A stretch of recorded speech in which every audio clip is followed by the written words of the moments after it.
Hello, welcome to another edition of the Intel with Greg Cosell on the Inside the Birds platform. I'm Jeff Mosher alongside Adam Kaplan, and with us is Greg Cosell, and he's been breaking down all draft season long prospects for the 2025 NFL Draft by position. And in this episode, we're going to talk about the true grunt work guys of the NFL. That's the interior offensive linemen, the guards, the centers. Greg, you don't always see these guys go top 5, top 10, top 15, but No. we know it. Listen, if you watch the Eagles, if you watch the Ravens, Packers, you know how important these guys are. They're the building blocks of really good organizations. And you know what, Jeff? This is a position that I really had to learn over the years when I started watching college tape, which probably goes back 15 years now. And I got caught up in the belief that, you have to see how athletic these guys are. And then I'd watch and tried to talk to as many people as I could. And I realized for offensive guards and centers, it's not a beauty contest. You just got to get guys blocked. Now, obviously, they're taught technique and, that's what coaches do. But sometimes it just ends up being like, who can compete? How do you get a guy blocked? I guarantee if we were sitting here with Landon Dickerson, he'd be telling us that, you got to get guys blocked. It's not just, I try to use my hands the right way. I try to do this the right way. But, when you're playing against Chris Jones or whoever it might be, sometimes it's just, hey, you got to get a guy blocked, Right. it's as simple as that. And I got some guys wrong early in my career evaluating interior O linemen because I would think, they're not athletic enough or they didn't do this well enough. And then I started, as I learned more and more, to realize that, that's great if you're a good athlete. I mean, obviously, you're not going to say, we don't want a good athlete. But, at some point, it's just you got to get guys blocked. Mm-hmm. So let's kick it off, Greg, with a guy at a really good Senior Bowl week from a smaller school. That's Greg Zable from North Dakota State, who I got to believe I know he played tackle in college, but believe because arm length and talking to other people probably will play guard at the next level. Yeah, or could, he could even play center in my view, but again, wow. I don't know how teams see him, but he was a fun watch because you could tell two things watching him immediately. I mean, you guys know me, I never watch 10 plays, but sometimes immediately you can see certain things. You could see immediately that, number one, that this guy's been coached really well and that he takes to coaching because everything he did looked technically sound. It was calculated. It was efficient. He did everything right in terms of the way he played. And even at tackle, which he will not play in the NFL. First of all, his arm length is 32 1/4, so he's never going to play tackle. And then everybody knows that. He's this year's Graham Barton. He's going to move inside. But he just does everything right. I mean, there were textbook vertical set reps with his kick slide, his knee bend, his balance, his firm base, his ready hands. I mean, he was kind of a fun watch just to watch him because every single play, it was repetitive. He just looked really good doing everything because he did it right. And he's a really good run blocker. He had low pad level. He had really good leverage. Offensive linemen talk about drive and lift, get underneath guys, drive and lift. He was really, really good at that.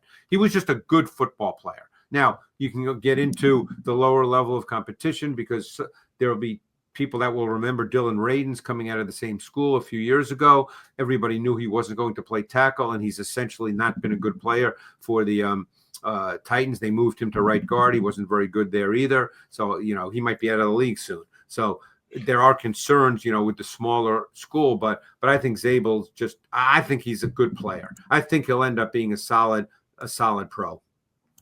How about TylerBooker from Alabama, Greg? TylerBooker is a really good player, but a specific kind of player. Like I would bet teams that are, heavy, let's say outside zone teams, would not look at TylerBooker as a guy that they would absolutely want. TylerBooker is a really good, like in the confined space, strong, powerful guy.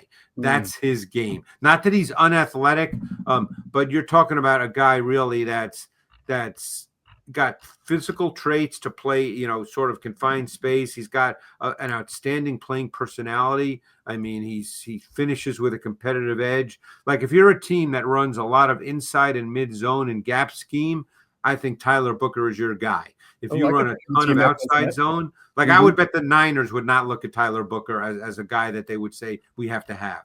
You know, I don't think he would fit what they do. Right. It sounds more Eagles, Rams, Ravens, teams that really like to run you Yeah, up. the Rams have evolved into being a kind of a duo team with Kyron Williams, and he'd fit that perfectly. Yep. Packers do a lot of that with Josh Jacobs. Yeah. Yep. So if you do that, he's a high level guard prospect. If that's what you do, because this guy can unlock his hips and generate power on contact. I mean, this guy, he's strong. I mean, that's his game. He's a powerful down and drive blocker. I mean, the stuff that works in that sort of 6 foot box area, he's really, really good at. I mean, that's what he is. How about a guy like Emory Jones, Greg, who was a tackle in college out of LSU? What are your thoughts on him? Yeah, so it's funny because so have you heard, Adam, pretty much that it's a given he's going to move inside?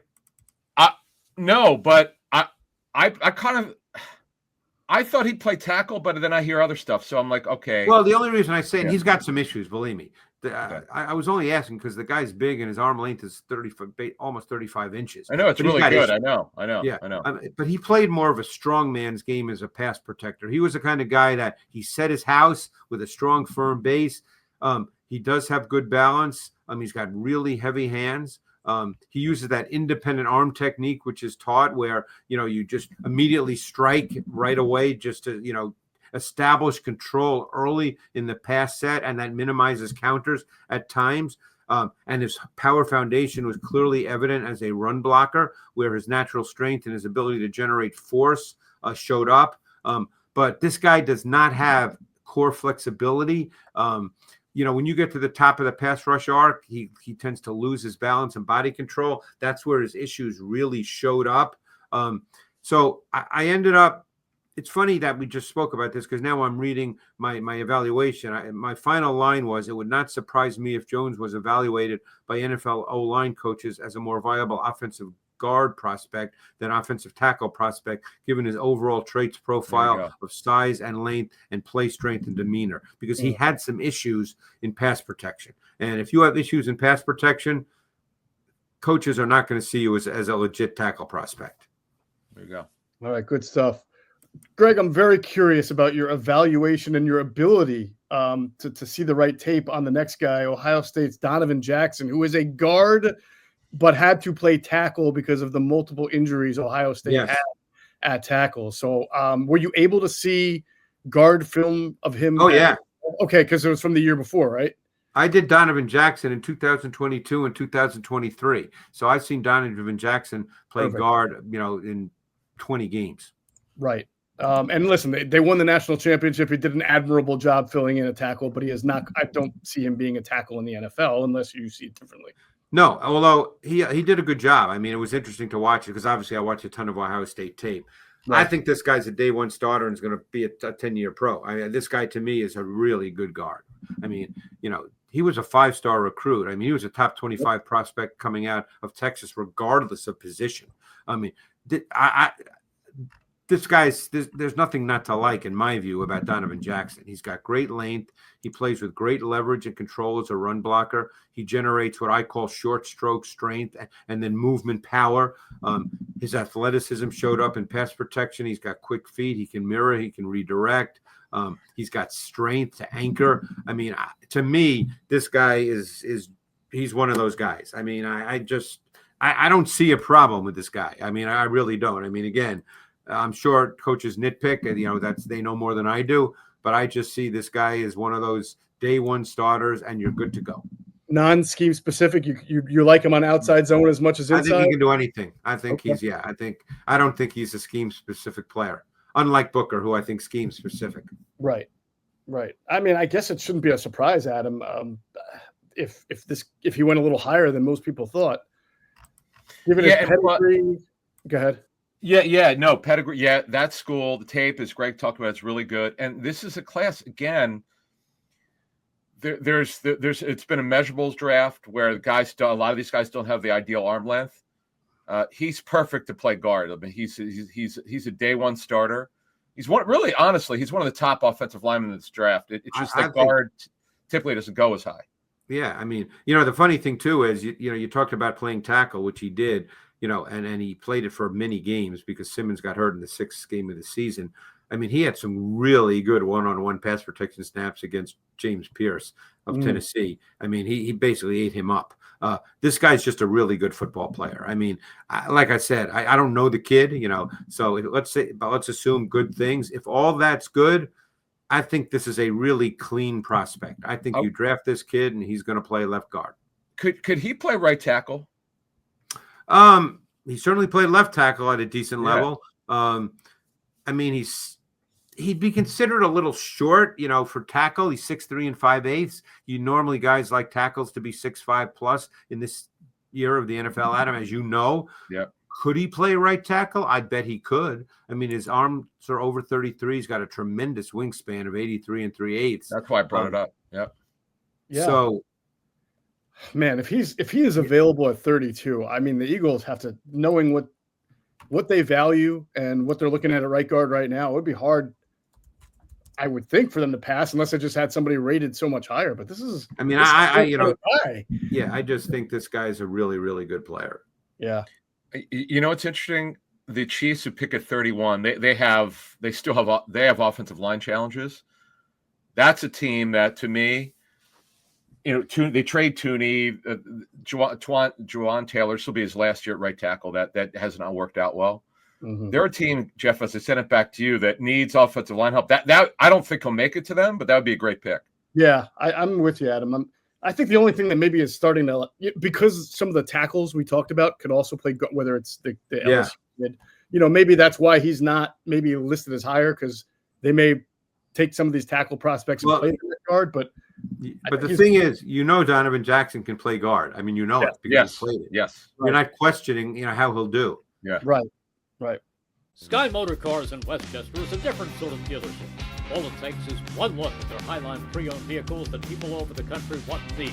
Owner Brett Schiller makes sure you don't spend a dime of your money before you purchase the car. Sky Motor Cars allows you to make all the decisions regarding your next vehicle. At Sky Motor Cars, you never have to spend more than necessary. Visit SkyMotorCars.com today or call 610-918-7225. I wonder this. We'll close it off. We'll get one more guy. If you are an inside zone team, and you love Booker because he's for that, do you love him more than Jackson?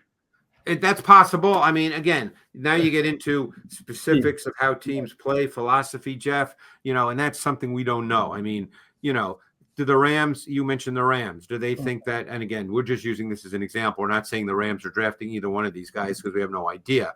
But, right. If you're the Rams and duo has become a foundation run, I think they ran duo more than any team in the league last year. Clearly a guy like TylerBooker works perfectly in a scheme like that. I think Jackson does too, but Booker might be just better at that, one thing. But I think Jackson can do anything. Again, there's certain players you watch, at different positions, and you just come away saying, and this is a cliche, but it's true. You just say, that guy's a really good football player. Like I'll give you a great example. That was the case with Cooper DeJean last year, okay, when he came out of Iowa. Yeah, we can debate safety, slot, outside corner. That's a debate. Mm-hmm. But he's a really good football player. The guy this year who's like that is Jahdae Barron. You can debate all day. Should he be outside? Should he be in the slot? I think he should be in the slot. I spoke to some coaches who believe the same thing. But at the end of the day, you know what they say? The guy's a really good football player. Yeah. I think Donovan Jackson's a really good football player. Mm-hmm. All right, let's close it off. We'll talk about a West Virginia interior offensive lineman, Wyatt Milum, at a visit with the Eagles as well. So what do you like, or what don't you like about Wyatt Milum? Yeah, Wyatt Milum, I mean, he's definitely a guard. He's without question a guard. I think he's a solid player. I don't think there was anything special about. Again, it's O-lineman. You rarely say that when guys are special. It sort of jumps off. Right. Like when you go back to when you watch Quentin Nelson come out. Certain guys like Donovan Jackson. I just feel like that about him. I think that this guy, first of all, his whole traits profile says guard even without the arm length, because he was at his best in pass protection with the shorter sets when he could really use his hands immediately. So obviously at guard, you can do that quicker than at tackle. And I thought that as a run blocker, he competed. And that's the way we started this conversation when I spoke about watching guards, is sometimes it's about competing and battling, and you just got to get it done.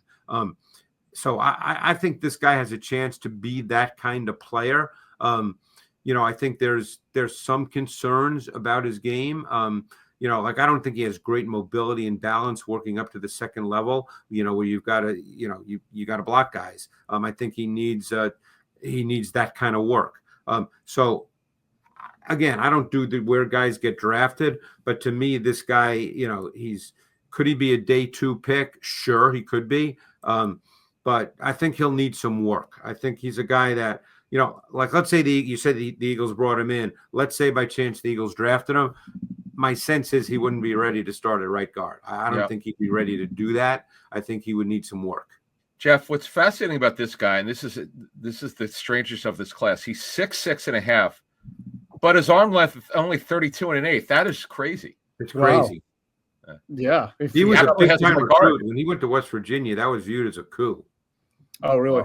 Well, he's from West Virginia, but he was a top 10. He was a tackle, obviously. He was a top 10 offensive tackle prospect in the nation.